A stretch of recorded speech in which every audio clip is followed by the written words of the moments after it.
Now let's talk about functions.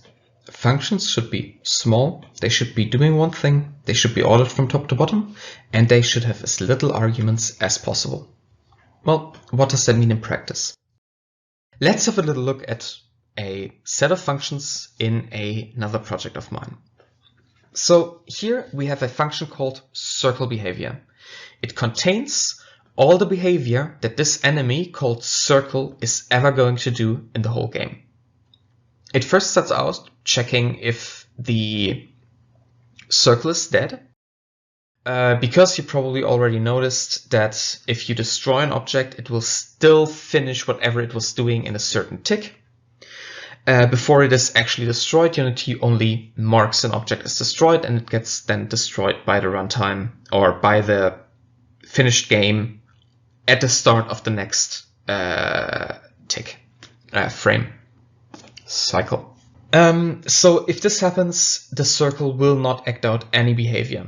Next, the circle will detect where the player is and save it in a string. And then based on this direction, it will either move towards the player directly in the direction, or it will evade in a specific direction, also returned by the detect player function. Lastly, after it has moved, notably because you see here there is no if-else statement, so it will do this even after it has done these two functions. It will check if the circle is now in the same position as the player, and if so, it will destroy the player.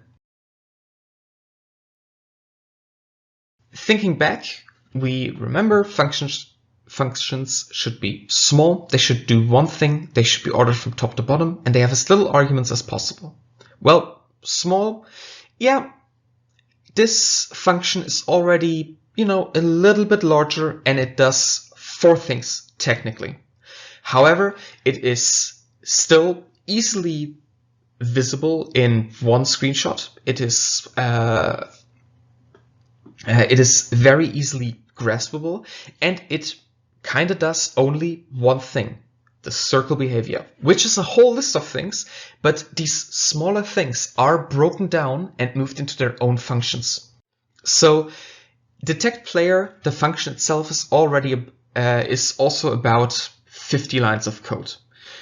If this detect player function was written out inline here, which is certainly possible, the compiler does not really care about that, this would already not fit onto one slide. It would be incredibly hard to read, and it would be incredibly hard to pass all the different steps that the circle behavior function will move through.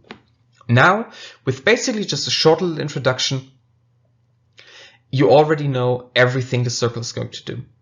And functions should always work like this. They should set out to do one thing, and all the sub-steps they have to do in order to achieve this one thing, they should be written in new functions.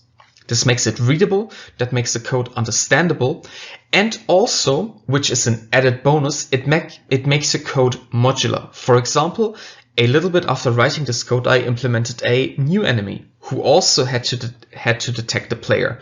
Instead of now having to copy over all the code, I just wrote the same code here again, and I saved a lot of work.